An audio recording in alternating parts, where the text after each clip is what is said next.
Les doy la bienvenida al 15º evento del ciclo de homenajes de este año. Mi nombre es Tatiana Ayala y tengo el agrado de estar moderando este homenaje, donde conversaremos sobre la vida, obra y legado de Max Weber. La Fundación Club de la Libertad tiene el orgullo de organizar homenajes a hechos históricos o referentes del pensamiento liberal de diversas épocas, haciendo una revisión de sus ideas y teniendo en cuenta su natalicio. El ciclo comenzó en el año 2015, con 4 eventos anuales, que con mucho esfuerzo y por interés del público se han incrementado en la actualidad en alrededor de 50 homenajes al año. Antes de empezar, quisiera recordarles que pueden solicitar un certificado de asistencia, si lo desean, a través de las redes sociales del club. Para comenzar, los invito a repasar brevemente los hechos más importantes de la vida de un gran sociólogo de su época. Maximilian Karl Emil Weber nació en 1864 y falleció en 1920. Padre de la sociología moderna, economista, historiador y politólogo alemán. Es considerado uno de los intelectuales más destacados del siglo XIX y siglo XX. A fines del siglo XIX y principios del siglo XX, se ciñe un periodo en la historia mundial caracterizado por profundas transformaciones.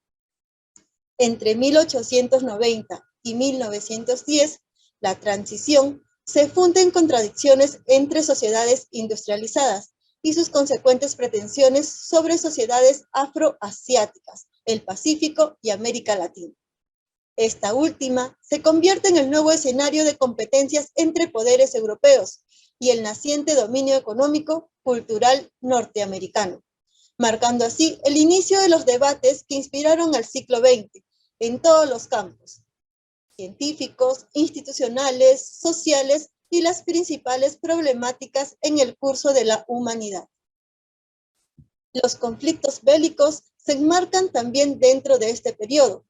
En el año 1902, la guerra ruso-japonesa consagra como vencedor a la nación asiática, emergiendo una nueva potencia mundial. En Rusia, la Revolución Rusa de 1905 se convierte en movimiento precursor de rebeliones que hacia 1910 acabaron con el Imperio Ruso. Alemania adquiere gravitación en países europeos, quienes suscriben la Entente Cordial, frente al potencial industrial militar alemán. La Conferencia de Algeciras evitó el estallido de una gran guerra entre las potencias europeas. Por su parte, Cuba obtiene la independencia de Estados Unidos en 1902, situación similar en países como Panamá, Noruega y Bulgaria. En este contexto, Weber, luego de unirse a la Asociación Profesional de Economistas Alemanes, afiliada a la Escuela Histórica, y de ocuparse de varias investigaciones empíricas que lo consagraron como experto en economía agraria, publica una de sus obras más importantes, La ética protestante y el espíritu del capitalismo, publicada en el año 1905. Base de ensayos posteriores sobre el impacto de la cultura y la religión en el desarrollo de los sistemas económicos. A la par, se desempeñaba como profesor privado en economía, superada su labor en la Universidad Friburgo. Durante la segunda década del siglo XX, intentó fallidamente incursionar en el ámbito político. A escala internacional, ante el asesinato del archiduque Francisco Fernando, heredero del Imperio Austrohúngaro de Serbia, adviene el primer acontecimiento bélico mundial más destructivo de la historia moderna, que culmina con la rendición de las potencias centrales y la firma del Tratado de Versalles en el año 1919, en el cual Weber se desempeñó como consultor. Estados Unidos, Gran Bretaña, Francia y demás aliados impulsaron medidas punitivas que significaron la pérdida de territorios alemanes. Asimismo, durante los años de guerra, serviría como director de los hospitales del ejército en Heidelberg, en el avance del borrador de la Constitución de Weimar, y temeroso ante la posibilidad de una revolución comunista en Alemania, en la posguerra retomaría la docencia en las universidades de Viena y Múnich y la dirección del primer instituto de sociología creado en la Universidad Alemana. En el día de hoy celebramos el natalicio de uno de los personajes más influyentes de la época. Para este homenaje contamos con la participación de los siguientes disertantes: Edgardo Carvalho Sagula, abogado y director del Club de la Libertad; Daniel Maximiliano Vidal, estudiante y voluntario del Club de la Libertad; Eliana Santanatoclio, doctoranda en Derecho en la Facultad de Derecho de la Universidad de Buenos Aires, MSc in Philosophy of the Social Science with Merit in London School of Economics and Political Science, LSE, de la Universidad de London en UK, con el título de la tesis An Evolutionary Account of Law. Asimismo, ella es máster en Economía en Ciencias Políticas, de la Escuela Superior de Economía y Administración de Empresas S.A., abogada con orientación en Derecho Internacional Público, de la Facultad de Derecho y Ciencias Sociales de la Universidad de Buenos Aires. Mientras los disertantes van exponiendo sus ideas, los oyentes pueden ir dejando sus preguntas o inquietudes en el chat. Así, en el final de las exposiciones, se abre el conversatorio para que los oradores puedan responderlo. En referencia a los tiempos de exposición, cada orador tendrá 20 minutos con posibilidad de extenderse 5 minutos más. Con esto invitamos a Edgardo Carvalho. Adelante.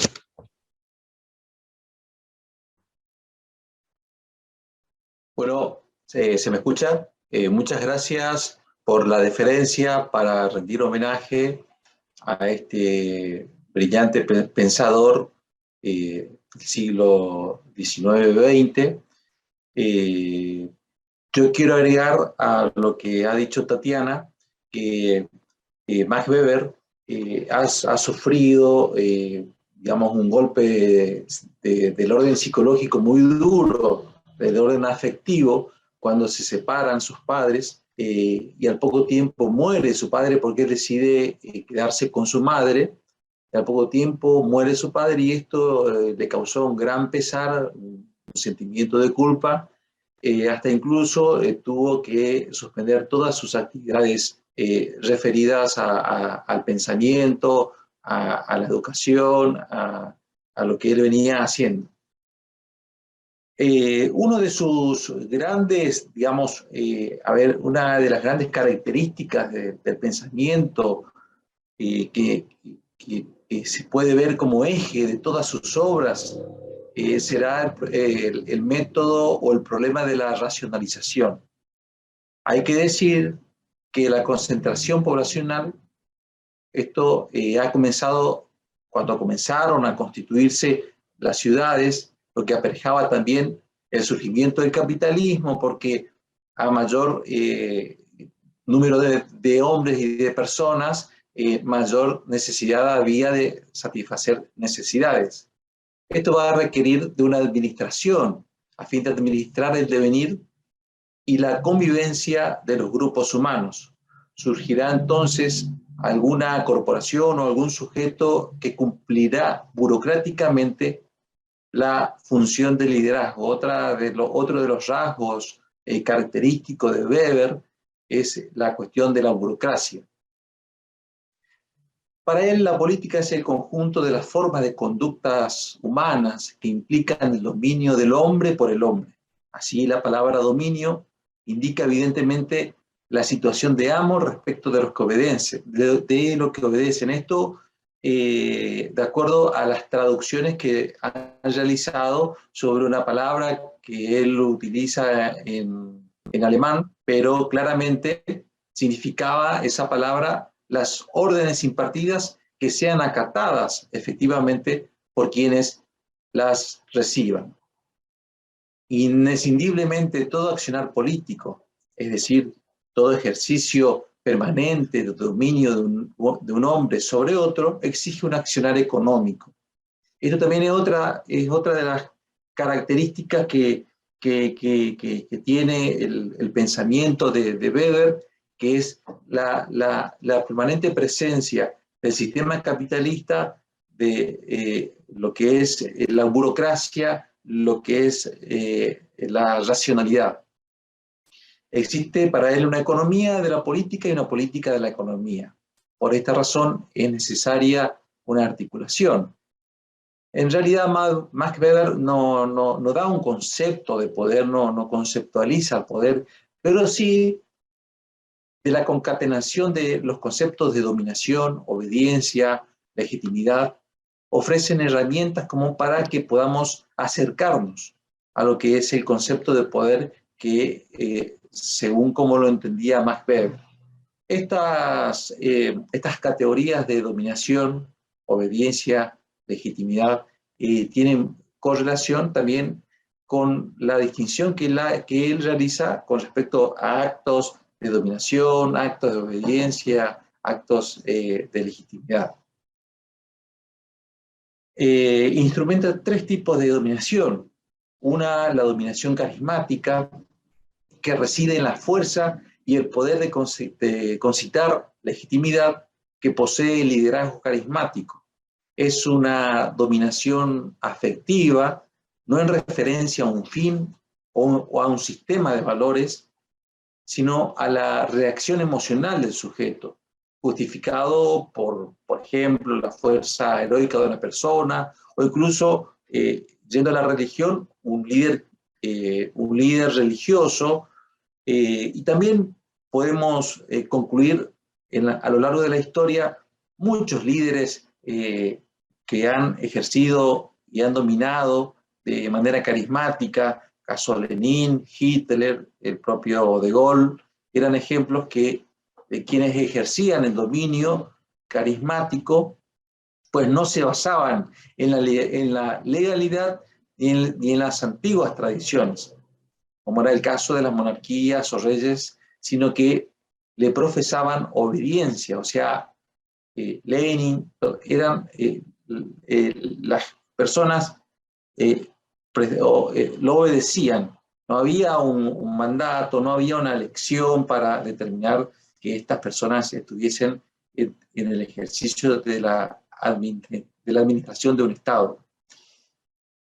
Pero encontraba un problema Max Weber en cuanto a los líderes carismáticos que ejercían este dominio carismático, que era la de su finitud o de la temporalidad. No siempre ese dominio carismático tenía legitimidad, no siempre un líder carismático era seguido, no tenía sus seguidores. Y para ello fue resolviendo o dando algunas soluciones, como por ejemplo el bautismo de los reyes de Francia, que significaba la transferencia del carisma de sus antecesores. Y de ahí es que nace la otra forma, o que concluye la otra forma de dominación que la tradicional. A este tipo de dominación, por ejemplo, si el líder carismático formaba vehículos con carismas para la sociedad, por ahí se convertía y tenía una dominación respecto de la sociedad, pero ya de una manera tradicional, es decir, se apoyaba en los usos, en los hábitos, en las costumbres o creencias respecto del liderazgo y respecto de la dominación tradicional ejercida.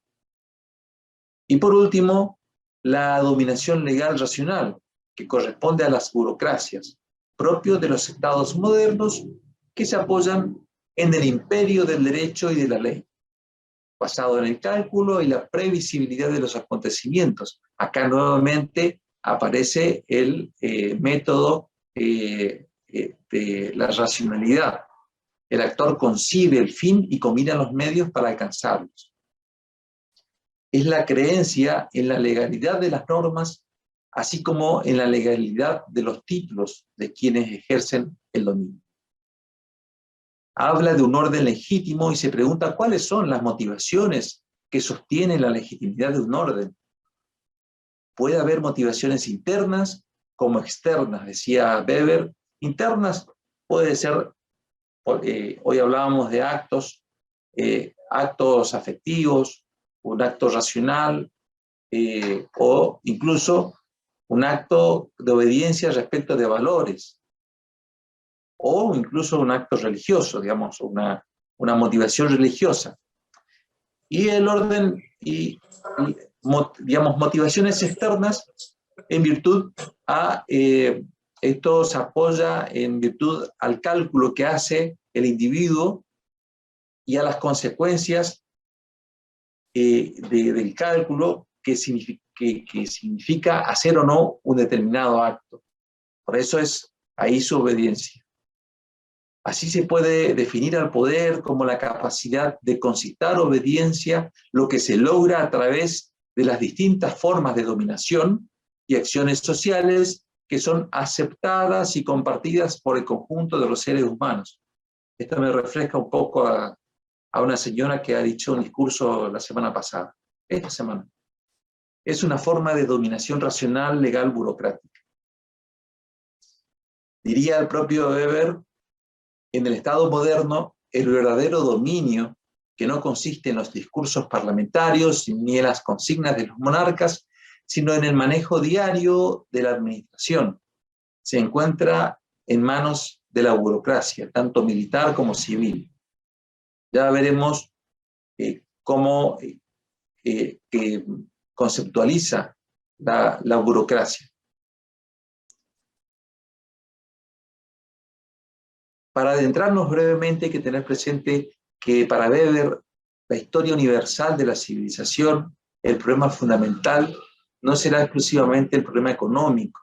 Estudia otros aspectos, como es la burocracia, que él mismo se encarga de aclarar que no es un rasgo particular de las sociedades occidentales. También ha habido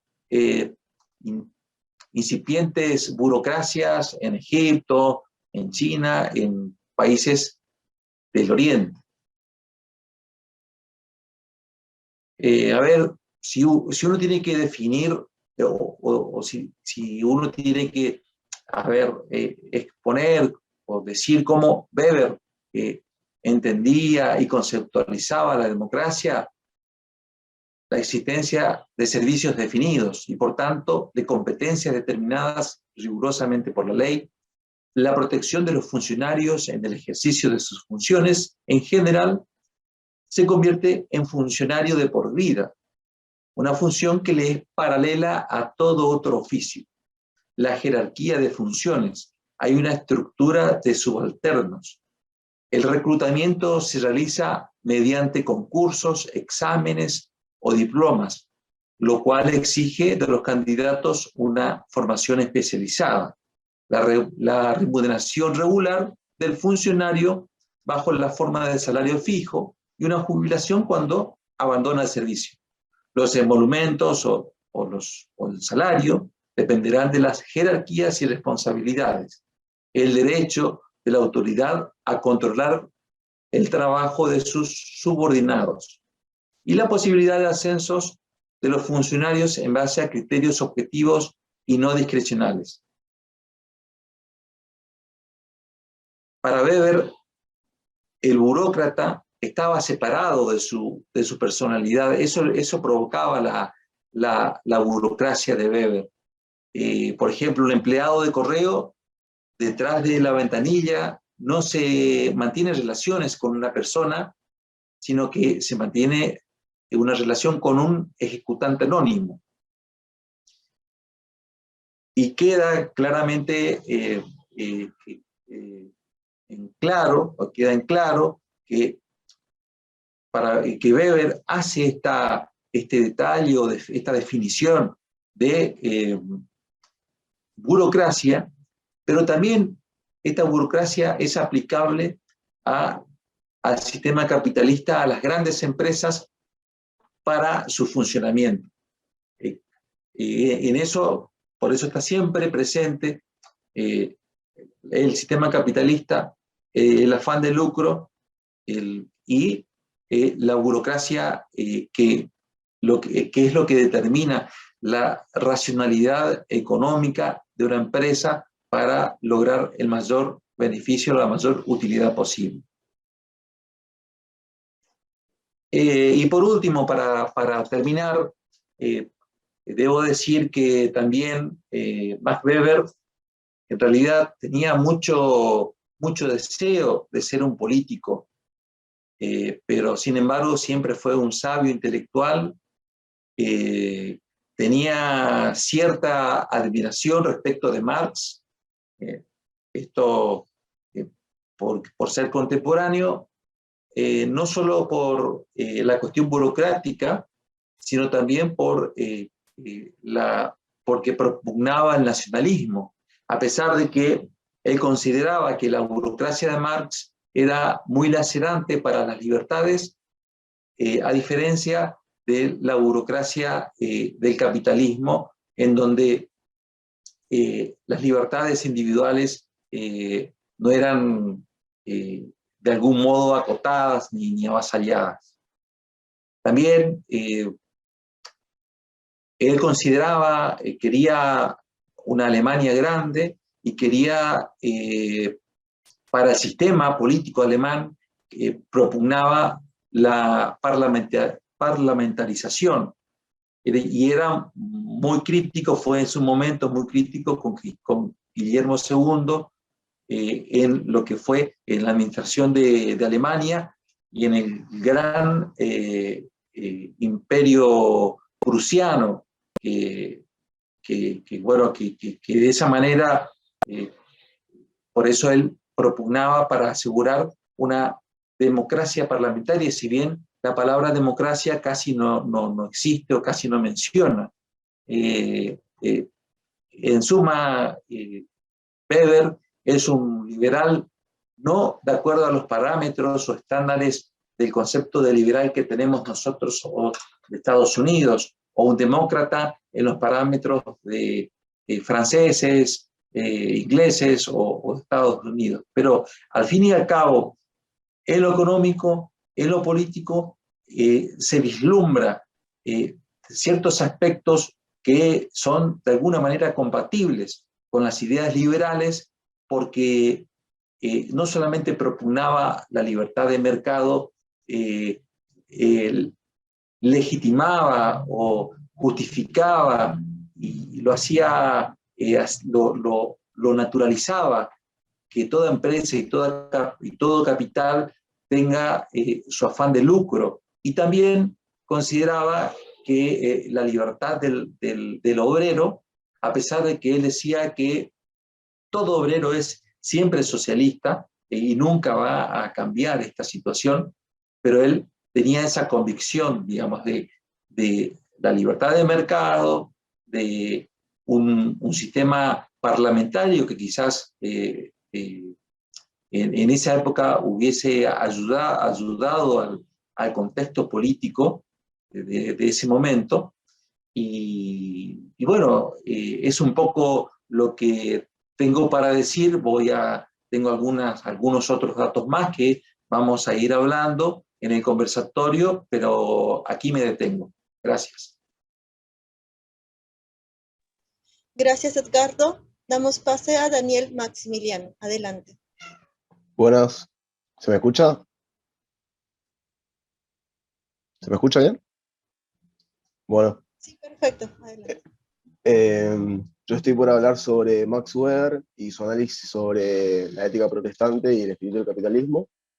Creo que vendría a ser su libro principal por los temas que trata. Sin embargo, como ya habló Saúl y está por hablar ahora Eliana, no es el único y se complementa bien entre todos.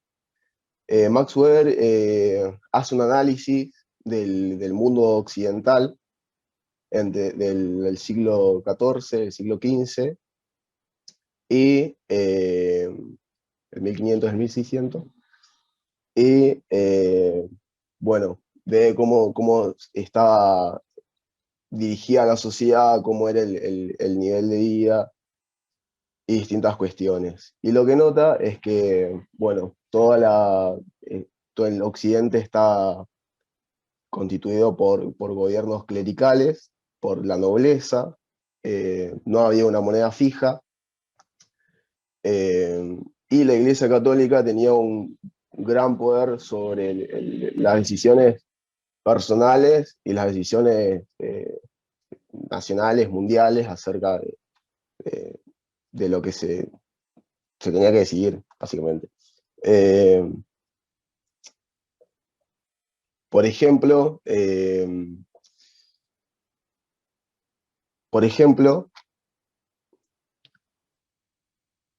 la familia no tenía la potestad máxima sobre una persona. Por ejemplo, la familia te podía decir que sigas determinada profesión o que ayudes con determinadas tareas, pero la Iglesia Católica tenía un poder decisivo mayor si se trataba de que vos te querías convertir en un monje. Entonces estas normas hacían que sea muy difícil para una persona poder tener un mejor porvenir, porque la costumbre era ser muy pobre. O sea, el mayor estado que un hombre podía decir era ser un monje. Y ser un monje en ese momento era ser una persona pobre, era ser una persona indigente. Entonces, la postura de pobreza, de austero, de humildad, era bien vista y era lo que una persona tenía que seguir en el futuro. Entonces, era muy difícil, básicamente, generar riqueza, ¿se entiende? Porque era mal visto. La figura de trabajo era mal vista. Como en el Génesis, cuando Dios echa a Adán y Eva del Edén y les dice que tienen que trabajar la tierra, esta idea de trabajo era mal vista, era como un castigo, un castigo divino por haber desobedecido a Dios. Entonces, cuando Lutero, en principios del 1500, postea las 95 tesis sobre los errores fundamentales del catolicismo, como el perdón de los pecados o la influencia que tenía la Iglesia sobre el Estado. O sea, ellos te podían quitar tierras, te podían quemar enfrente de todo el pueblo por algún pecado que te encontraban. Y aparte, en una de las tesis habla sobre el trabajo y cambia la perspectiva que se tenía sobre este. Entonces, gracias a las tesis de Lutero y después gracias a otras corrientes protestantes como el calvinismo, los metodistas o los menonitas, esta postura sobre el trabajo, de ser algo mal visto, pasa a ser algo buscado, anhelado, y ya en un momento pasa a ser algo requerido y reclamado por Dios, en el sentido de que era necesario un yo profesional, una persona que se preocupe por su familia, que sea una persona siendo humilde y teniendo buenas costumbres, bajo el mandato de Dios, se buscaba que el individuo progrese y tenga su trabajo, desarrolle su futuro, y él, por medio de su razón y por medio de Dios, se genere su porvenir. Ese cambio es uno de los más importantes, porque de pasar un hombre nacido en Alemania a querer ser un monje mendigo, pasa o sea, la idea predominante pasa de ser esa a ser un hombre con una familia, tener un mejor futuro para sus hijos por medio del trabajo y dedicarse a esto. Siguiendo todas las leyes de Dios. Incluso esto, ya con otra corriente como tendría que ser el calvinismo, pasa a ser introduce la idea de predestinación, predeterminación, lo mismo, que sería,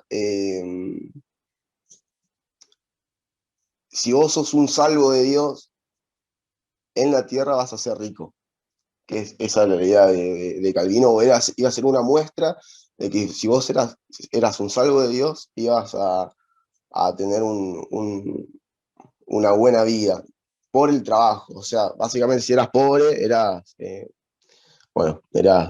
un no escogido por Dios.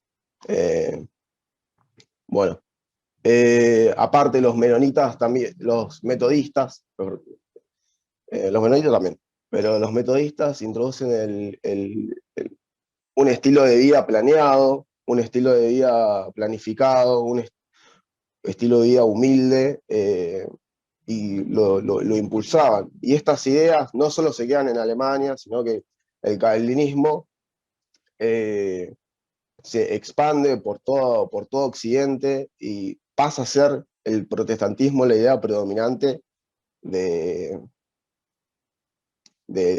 mundo occidental. Y eso cambia bastante las cosas, hasta el punto de que un buen ejemplo de cómo cambió este tipo de ideas, cómo cambiaron al mundo, se las puede ver en Estados Unidos, ya mucho más adelante, con las colonias americanas, Weber analizando las colonias americanas protestantes o católicas, nota que las católicas tenían un menor ingreso que las protestantes. Esto también en lo que tendría que ser Europa, ¿no?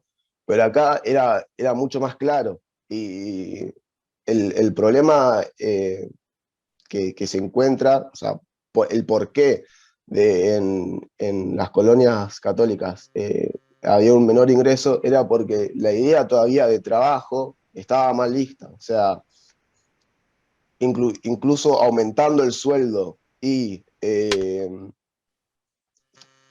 aumentando el sueldo y aumentando, o sea, diciendo, bueno, si trabajas más horas, te vamos a dar más plata.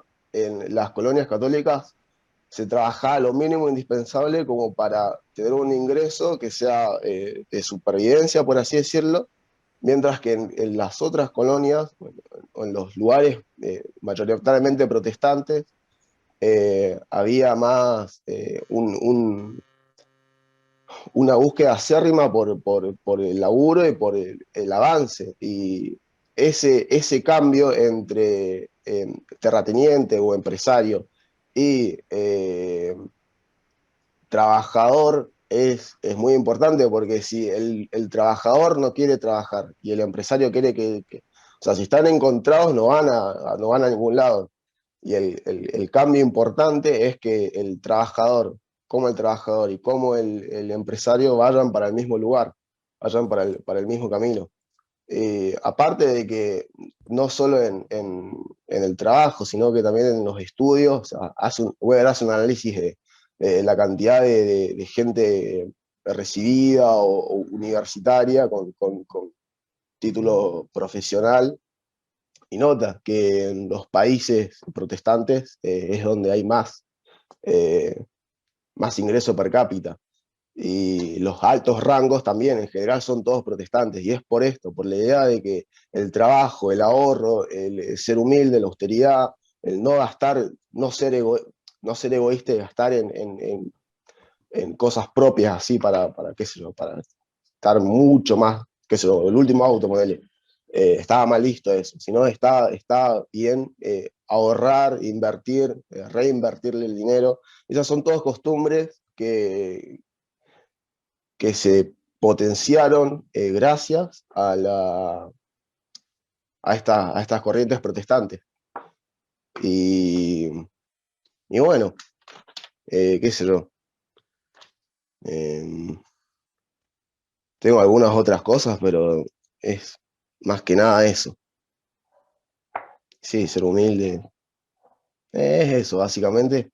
Espero que haya quedado claro. No vi las preguntas. A ver. Pero bueno, en un futuro. Gracias, Daniel. Le invitamos a Eliana Santana Toglia. Adelante. Hola, buenas tardes. Bueno, muchísimas gracias por la invitación y por este homenaje a Max Weber, que realmente me parece a mí uno de los autores que quizás menos estudiamos o menos reconocemos muchas veces en las investigaciones, en los escritos y demás, y que a mí me parece fundamental para el pensamiento, incluso para el pensamiento liberal, no solo del siglo XX, sino también para lo que seguimos trabajando en lo que es ciencias sociales, teoría social y demás. Para mí me parece clave Max Weber, no solo por las cuestiones que ya Edgardo y Maximiliano introdujeron en términos conceptuales, sino también en términos metodológicos. Yo lo que voy a hacer básicamente es concentrarme en 3 nociones o en 3 ideas, pero que por supuesto atraviesan distintas partes de su obra y que de alguna manera dan para después seguir discutiendo otras ideas y otros aspectos de la obra de Weber. Bueno, justamente yo lo había titulado Racionalidad, Subjetividad y Evolución Institucional en Weber. Primero me voy a concentrar un poquito en la idea del sujeto, de la subjetividad. Primeramente, una de las cuestiones por las cuales Weber es conocido como, bueno, justamente como uno de los padres de la sociología moderna, junto con Marx y con Durkheim. Ahora, ¿por qué es conocido como uno de los padres, por decirlo así, liberal de la sociología moderna? En gran parte, una de las cuestiones principales es que él pone al individuo, al sujeto, como centro de observación, ¿no? Una de las cuestiones es lo que se llama el individualismo metodológico. Tanto Marx como Durkheim, cada uno a su manera, y no voy a entrar en este momento a distinguir las 2 teorías, pero trabajan con lo que se llamaría teoría de clases o grupos, ¿no? Distintos grupos, sean, bueno, también los protestantes, las personas pertenecientes a distintas naciones, etcétera, que también está atravesado en el trabajo de Durkheim. Y es Weber el que lleva la observación a la unidad de estudio individuo, digamos, ¿no? Es el individuo el que va a ser observado, su forma de comportamiento, sus formas de actuar, para luego explicar el fenómeno social en su completitud, digamos. No es que se olvida del fenómeno general, sino que lo va a trabajar a partir de las acciones individuales. Entonces, él es uno de los grandes autores del individualismo metodológico en el siglo XIX-XX, junto con otros como Popper, Hayek, etc. Pero es interesante pensarlo como al sujeto como central en esta observación. Entonces, ¿qué hace Weber con el sujeto? Por ejemplo, yo voy a tratar algunas cuestiones, algunas nociones, mejor dicho, que están en su obra Economía y Sociedad, que es este gran compendio de su obra que se publicó póstumamente, y que allí recoge algunos conceptos. Ya en la primera parte de Economía y Sociedad, por ejemplo, Weber trabaja la acción de que es una acción, ¿no? Que es una acción en el sentido que vamos a observar desde la teoría social, desde la sociología, y que también desde otras disciplinas de las ciencias sociales, como la economía también, porque él trabaja muchísimo lo que podríamos llamar la sociología de la economía, la sociología también de la religión, etc. Entonces, él dice, bueno, podemos observar comportamiento entre los individuos de distinto tipo y color, pero ¿a qué lo vamos a llamar acción o a qué lo vamos a llamar una acción en el sentido que nos importa? Bueno, va a ser un comportamiento que tenga un sentido subjetivo, o sea, va a ser un comportamiento que tenga un sentido para aquel que lo está llevando a cabo. Entonces, ¿qué es lo que deberíamos observar para saber de qué se trata esa acción? Bueno, justamente deberíamos observar cuál es el sentido específico que ese sujeto le está dando a esa acción para comprenderla. Justamente ahí estoy introduciendo otro concepto de él, que es el concepto de comprensión, o Verstehen, perdón si pronuncio mal el alemán, que justamente lo que conlleva es la idea de que la teoría debe ir a comprender el sentido subjetivo de los individuos al momento de actuar. Ahora bien, este concepto de comprensión del sentido también lo lleva a lo que se llama acción social. La acción social es una acción llevada a cabo por individuos, o sea, no quiere decir que es una acción llevada por muchos al mismo tiempo, no necesariamente tiene que ver con esto, sino tiene que ver con una acción llevada a cabo por un individuo o distintos individuos, pero que tienen en su sentido subjetivo la consideración de un otro sujeto, digamos, que puede ser un sujeto que está frente a él, o no, puede ser un sujeto en el pasado, o que en el futuro va a tener alguna interacción con él, etc. Entonces, en su consideración del sentido de la acción, hay otra persona u otras personas. Para poner un ejemplo que él mismo pone, ¿no? Que el mismo Weber pone, por ejemplo, una acción que podríamos catalogar como social es el intercambio con dinero, ¿no? La idea de dinero tiene que ver con que, por ejemplo, una persona intercambia un bien por un papelito de color que él espera que en el futuro otra persona acepte como forma de intercambio, que tenga un valor común o que pueda llegar a ser aceptado como forma de intercambio también en el futuro. Ahora bien, ¿cómo distinguimos acciones sociales de acciones de alguna manera no sociales? Bueno, simplemente, de nuevo, yendo a observar, yendo a intentar reconstruir cuál es el sentido subjetivo de esa acción para ese individuo. Entonces, de nuevo, la subjetividad pasa a ser central en la observación sociológica. Ahora bien, me voy a una clasificación que ya Edgardo la había estado de alguna manera manejando cuando comentó el tema de la organización política y del liderazgo, que es que él distingue entre las acciones sociales 4 tipos de acciones. Esto es muy habitual, quizás lo escucharon nombrar muchas veces, pero lo traigo porque hasta el día de hoy, que todos los que hacemos filosofía de las ciencias sociales o ciencias sociales, trabajamos con lo que podríamos llamar esquemas de acción, esquemas de toma de decisiones. Bueno, muchas veces nos olvidamos de citar a Weber, o se los olvida de citar a Weber en esta clasificación que ya había hecho sobre finales del siglo XIX, principios del siglo XX. Esta clasificación lo que dice Weber es, bueno, en estas acciones sociales, o sea, estas acciones que los sujetos de alguna manera llevan a cabo tomando en cuenta a otros individuos, las clasifica en 4 tipos, lo que llaman las acciones con arreglo a fines, las acciones con arreglo a valores, las acciones emocionales y las tradicionales. Y aquí introduzco el segundo concepto, que es el de racionalidad, que ya Edgardo trabajó muchísimo en su charla, lo comentó muchísimo, que es, para Weber, las acciones tendientes a fines serían las más racionales de esta clasificación.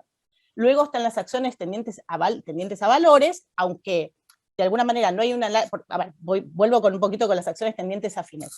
Las acciones tendientes a fines tienen una consideración respecto de cuál van a ser las consecuencias de esa acción, ¿no? Y justamente el individuo se propone un objetivo y de alguna manera analiza las distintas posibilidades, las distintas alternativas para lograr ese objetivo, diríamos hoy, de la manera más eficiente posible, aunque Weber no necesariamente dice estos términos exactos, pero este esquema de acción es el que ustedes, fíjense, toma después toda la microeconomía, todo el análisis económico de todas las disciplinas digamos, que se basan luego en la microeconomía, el análisis económico del derecho, el análisis económico de la política, etcétera, todo lo que es la teoría de la elección racional, que luego lo sofistica y hace de esto, de alguna manera, una racionalidad mucho más técnica y quizás con esquemas, digamos, hasta matemáticos, pero justamente es esta noción de acción con arreglo a fines de Weber una de las que fundamenta todo el estudio posterior de la acción. Bueno, como les decía antes,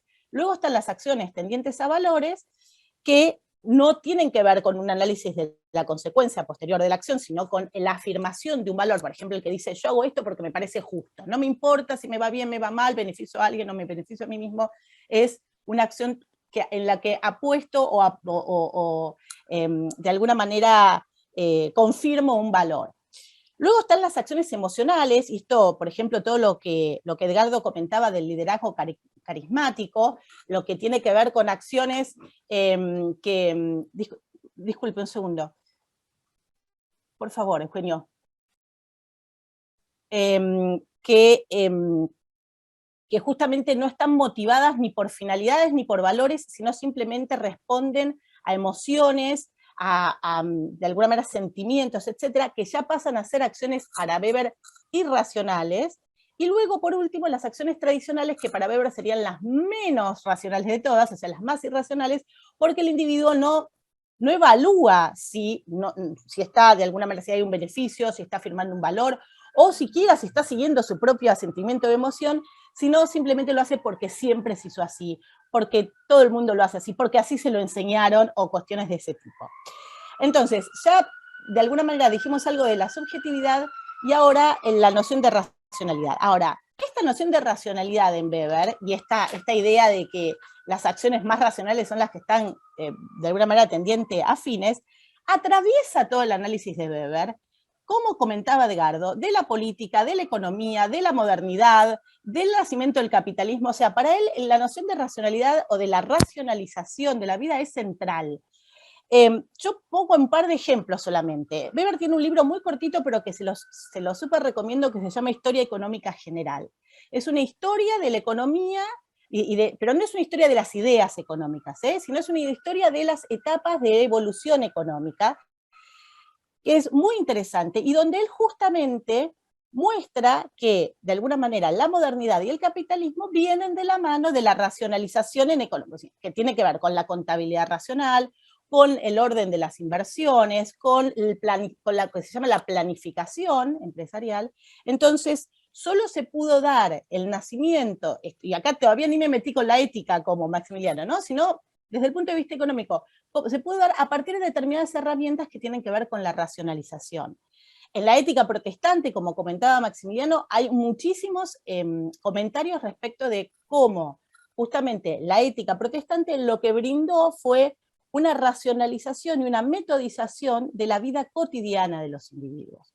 Entonces, de nuevo, no solo en el ámbito político, como comentaba Edgardo, sino en el ámbito personal de la vida cotidiana, la reforma implica, de alguna manera, correr el poder eclesiástico, que era poderoso pero que era muy general, dice él, a un poder quizás mucho más fuerte, que tenía que ver con el ordenamiento, la metodización de toda la organización familiar cotidiana. Y esto tiene que ver mucho con también lo que comentaba sobre el final Maximiliano, que es la noción de profesión y la relación intrínseca entre la forma en que llevamos la vida cotidiana y, de alguna manera, nuestra esperanza de salvación. Que esto, después lo podemos discutir, esto si quieren, en la parte digamos, del debate.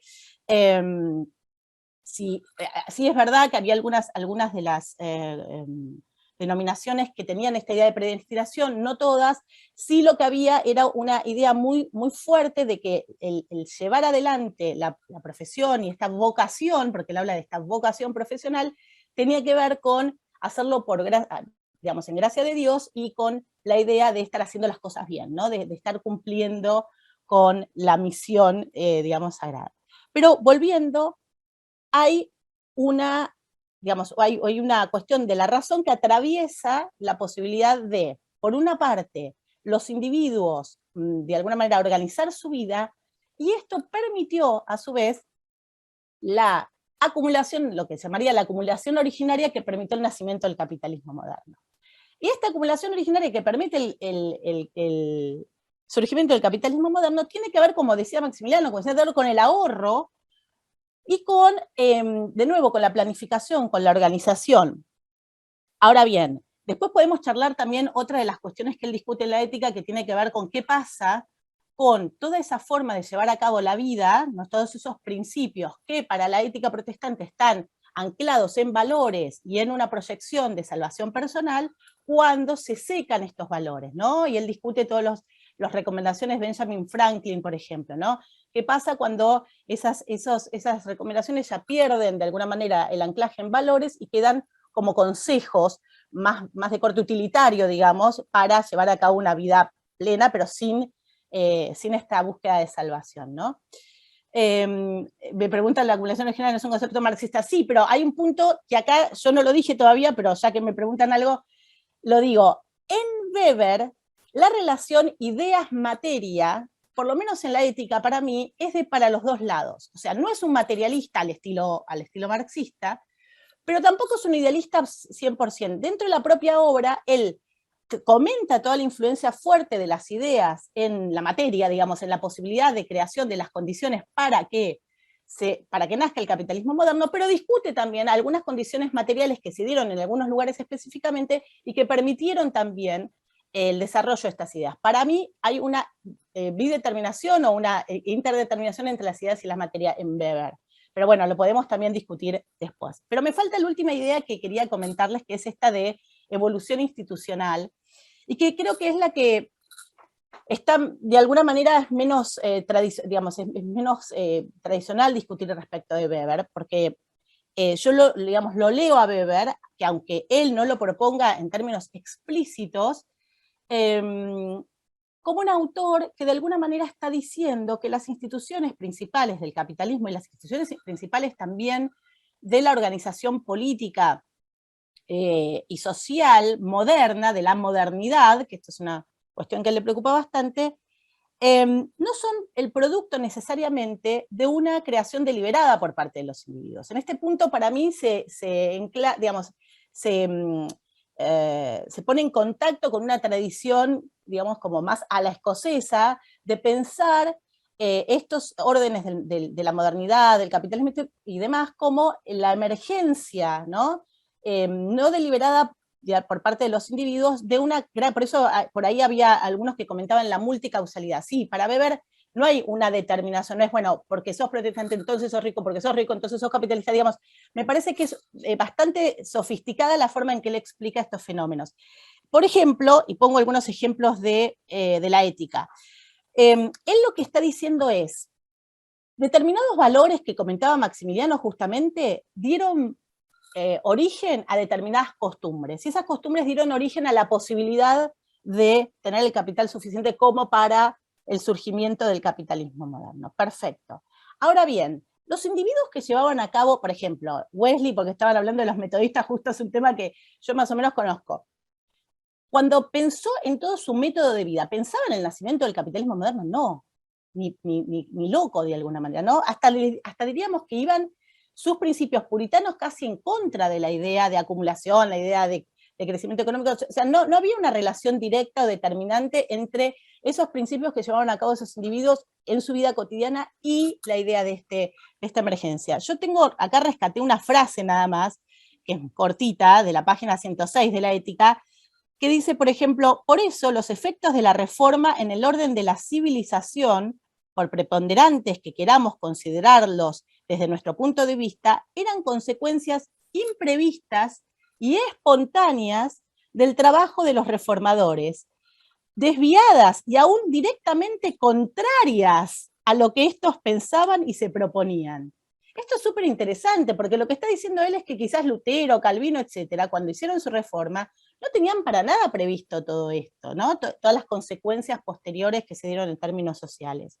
Por lo tanto, lo que es interesante es pensar que él lo que está haciendo es una especie de reconstrucción, ¿no?, racional de toda la historia, pero al mismo tiempo no les está de alguna manera atribuyendo intenciones específicas a los reformadores en el ámbito económico, por ejemplo. Lo que está diciendo es, miren, se dio así, y se dio a partir, y de nuevo volvemos con el individualismo metodológico, a partir de acciones individuales que en conjunto, y todas las interacciones entre esos individuos que actúan de esa manera, produjeron este fenómeno espontáneamente. Pero no es que ni Lutero, ni Calvino, ni los reformadores, ni los individuos que estaban llevando a cabo esas acciones pensaron, planificaron el nacimiento del capitalismo, de la modernidad como la conocemos hoy. Bueno, me quedo acá, hay un montón de ideas, por ejemplo, la idea de tipos ideales que la pensaba comentar, pero si quieren la comentamos después, que me parece súper interesante, y bueno, les agradezco muchísimo la atención. Muchas gracias, Eliana. Pasamos al modo de participar en el conservatorio. Para recordarles que para participar todas las preguntas deben ser realizadas de forma escrita, ya que al no ser un debate no se abrirán los micrófonos. Dicho esto, se abre el conversatorio. Comenzamos con las preguntas de Alejandro. ¿Cómo se puede pensar críticamente la burocracia, como lo hacía Franz Kafka desde Weber? Y su segunda pregunta, ¿se puede pensar al líder carismático sin la sociedad de masa moderna? Los líderes en Europa a principios del siglo XX había autocracias y pocas democracias. En esa democracia la legitimidad era por el voto. ¿Dónde históricamente se ubica al líder carismático? ¿Quién Le doy pase para que pueda responder.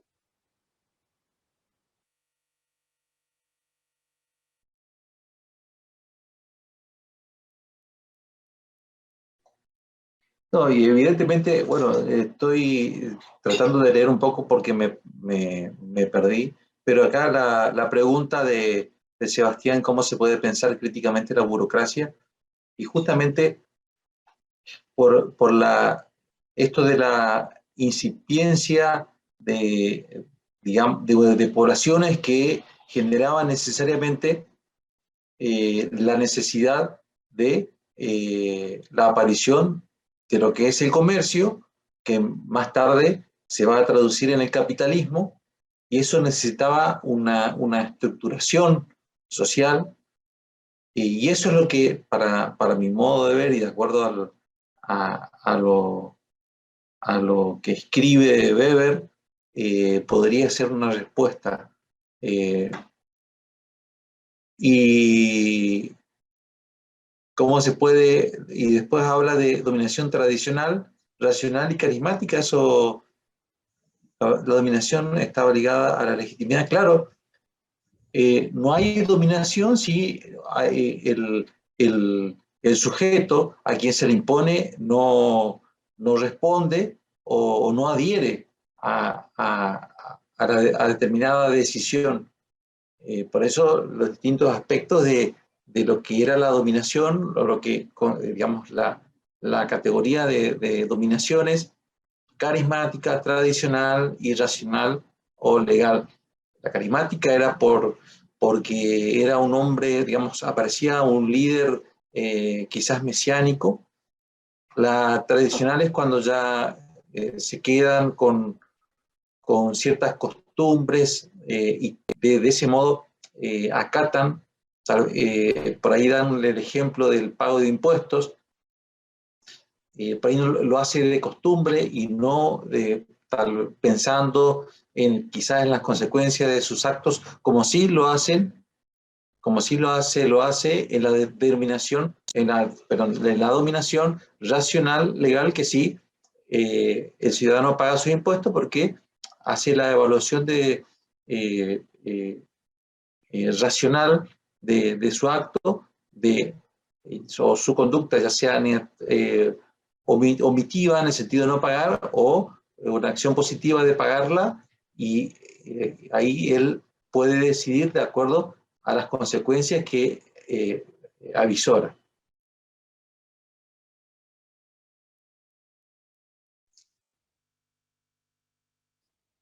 Gracias, Edgardo. No sé si la doctora Eliana o Sí, Maximiliano quisieran después, comentar. perdón, y sí, en el siglo XX, creo, a mi modo de ver, la dominación carismática es una categoría que bien lo avisoró Weber, y que tiene para mí una plena vigencia, ¿no? En todo el mundo, no solamente en nuestro país, en América Latina, sino en todo el mundo. El líder carismático, que es el quien tracciona los votos, llega al poder, eh, pero atraído por determinadas circunstancias muy personales que no lo tiene cualquiera. Eso es, digamos, un poco, sí, es cierto. Eh, y el voto está legitimado justamente por la adhesión, al adherirse a través del voto a ese líder carismático, lo está legitimando.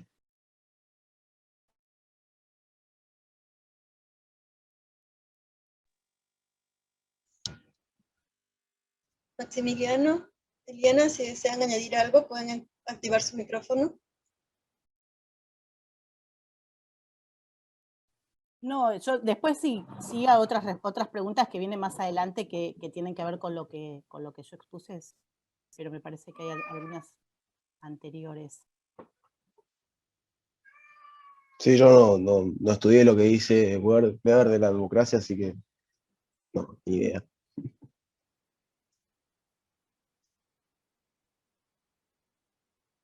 No se te escucha, Tatiana. Bien, ahora sí. Continuamos con la pregunta de Carlos Alcorta. Desde la perspectiva de Weber, contextualizado la actual burocracia y su influencia en las democracias, ¿cómo podemos denominarla? ¿Como democracia capitalista o como un capitalismo democrático?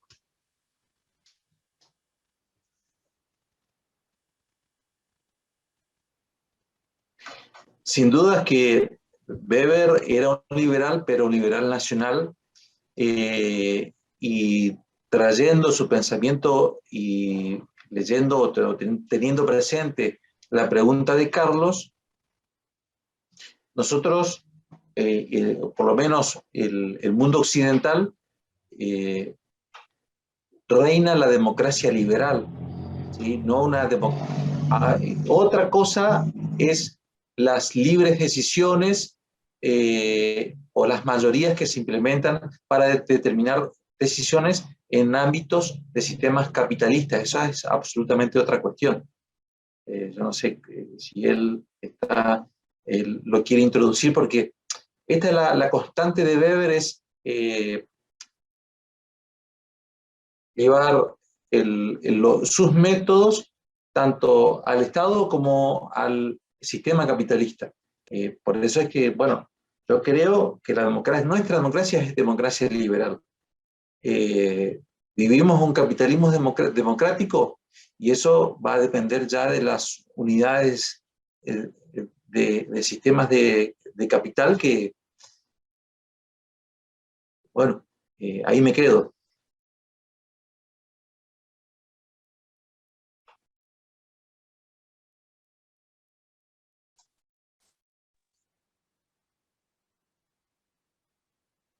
Bien, si Eliana y Maximiliano no desean añadir algo. Gracias. Siguiente pregunta de Jonathan Quispe.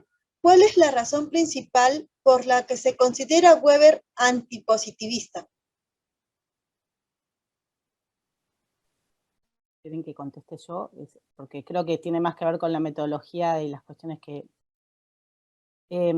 bueno, básicamente Weber, a ver, dentro de la sociología había toda una línea de lo que se llama el positivismo, que en el siglo XIX, desde Saint-Simon hasta luego el propio Durkheim, que son estudiados como aquellos autores que dan nacimiento de alguna manera a la sociología positivista y que tiene que ver con acercar los métodos científicos a la sociología, a la ciencia, y acercar a los métodos, si se quiere, más empíricos, más de observación. Por eso yo hacía referencia muy rápida cuando hablé de la diferencia de Weber con los otros padres de la sociología. Por ejemplo, Durkheim trabaja con la observación de fenómenos más globales, si se quiere, más de grupo.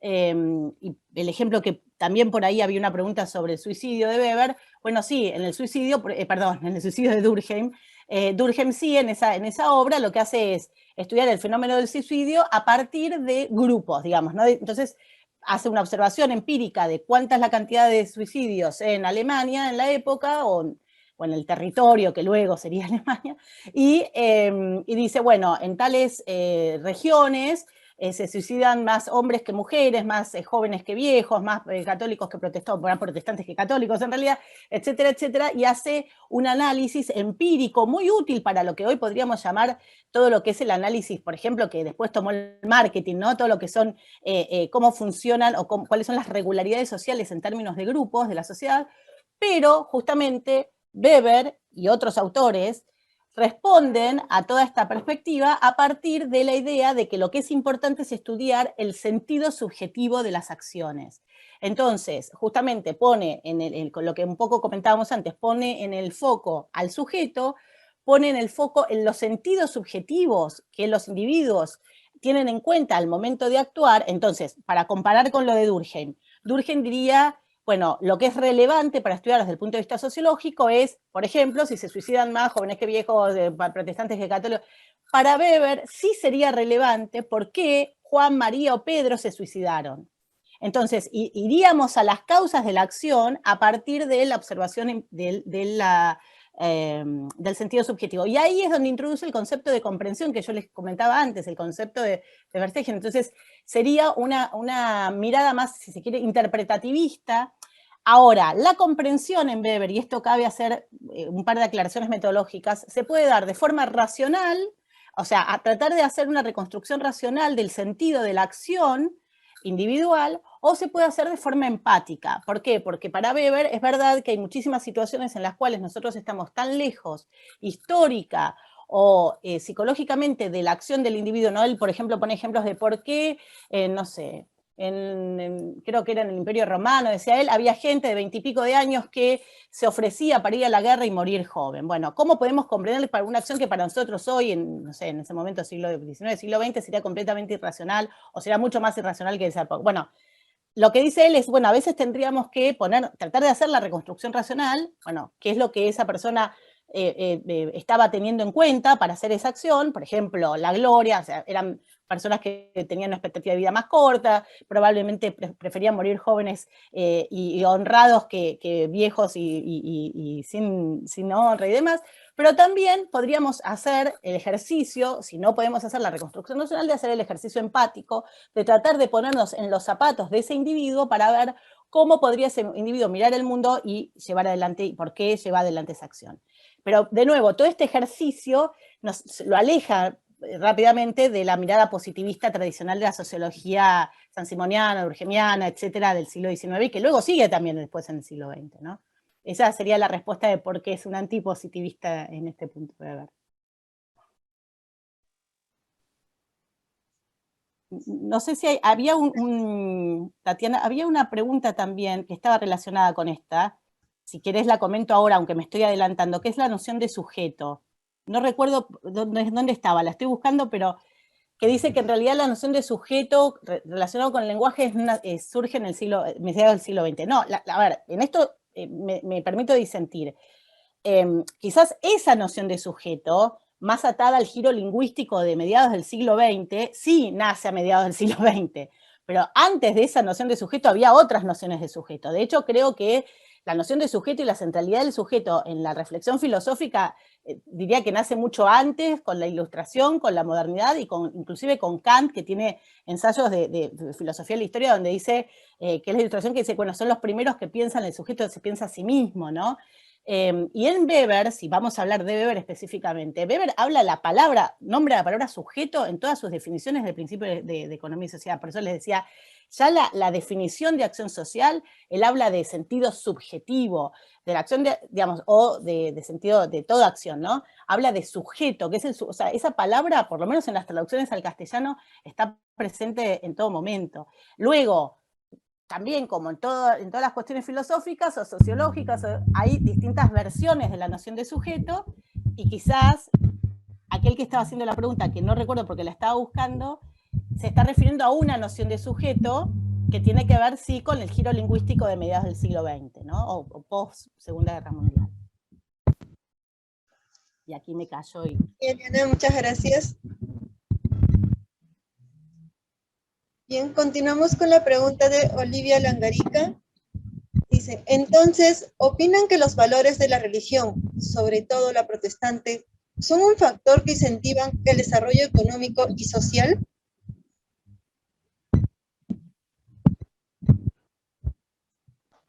Sí, ¿se me escucha? Sí, adelante, Maximiliano. Sí, Creo que sí, hay va. micrófono abierto, perdón. Sí, moratorio. El libro se trata de cómo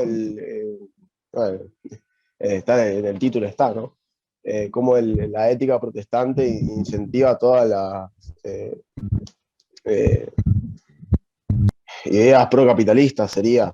Y una cosa que no aclaré cuando hablé es que, bueno, pero lo aclaró Eliana, es que ¿cómo sería? Los Calvino, Lutero y todo esto, ellos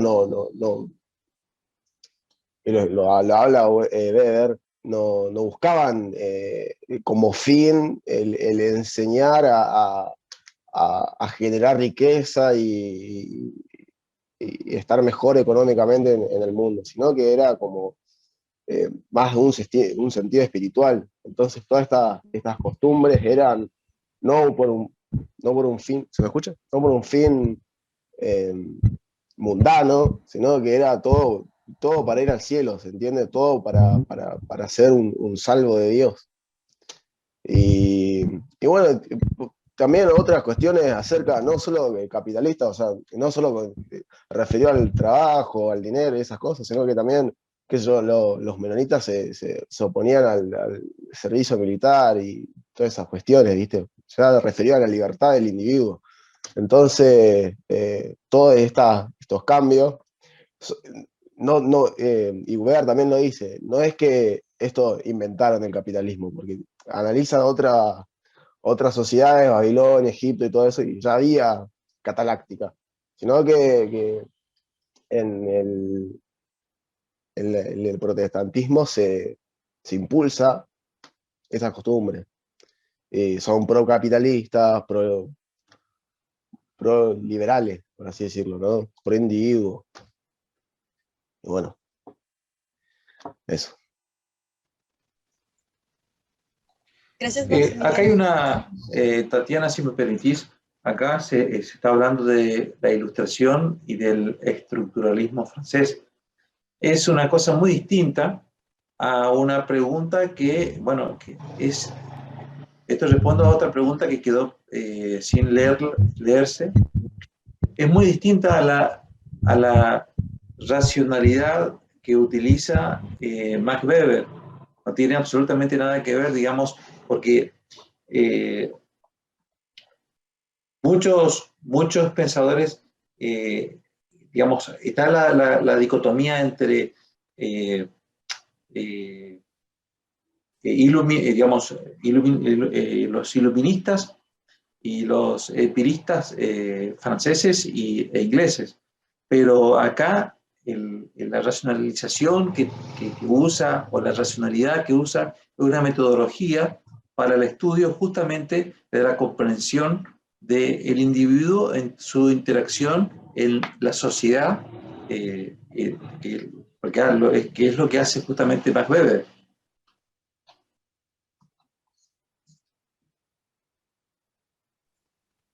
Gracias, Edgardo.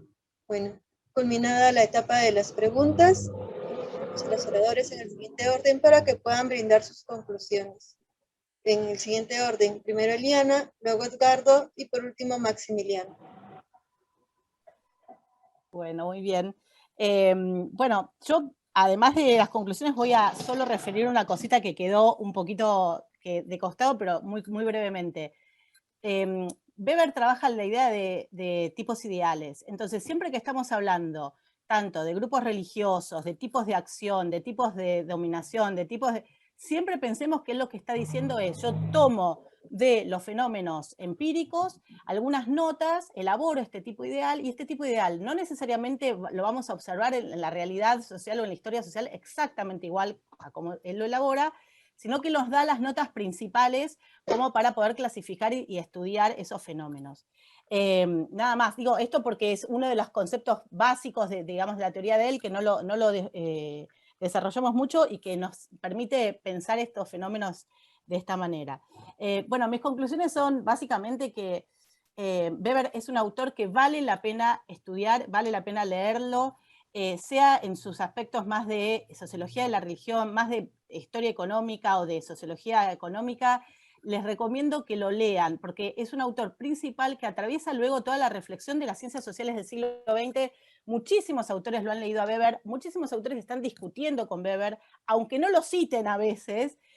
Yo creo que es uno de los autores menos citados, a pesar de haber sido estudiados o leídos, pero realmente para mí da los fundamentos teóricos de lo que podríamos llamar una teoría social liberal, y que realmente para todos los que estén interesados en las teorías de la libertad, es necesario de alguna manera acercarnos a la obra de Weber. No solo explica muy bien la emergencia del capitalismo, la emergencia de la modernidad, sino también nos da todas estas herramientas metodológicas para poder también estudiar los fenómenos actuales, económicos, sociales, políticos, etc. Bueno, eso es todo y les agradezco muchísimo la invitación y poder haber compartido esta conversación.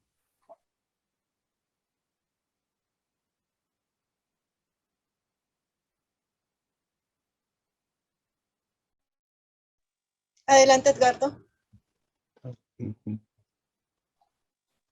Bueno, sí, por último agregar que también Weber estudia las desigualdades naturales que pueden surgir digamos, de manera natural en una población, ya sea del orden físico, del orden intelectual, y esto, él dice que no, esa desigualdad no podría ser solucionada por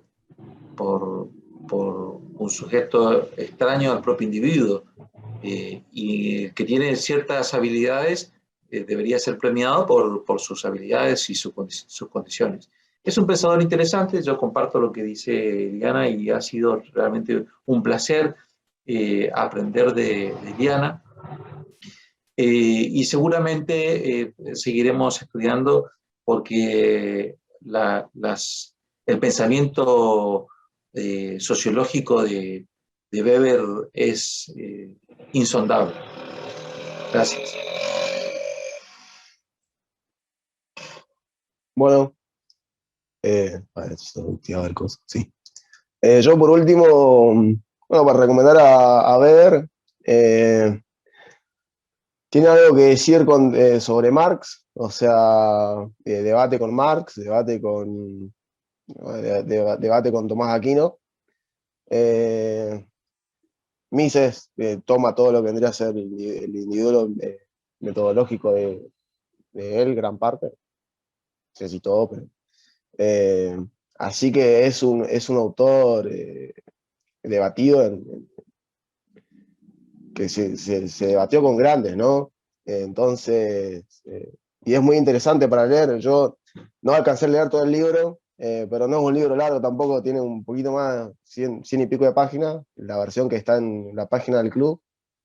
Así que es un libro más interesante, a mí más que me gusta todo las cosas de las religiones y todo ese tipo de cosas. Es un libro muy recomendable. Y no es difícil de leer tampoco, tipo, está bueno.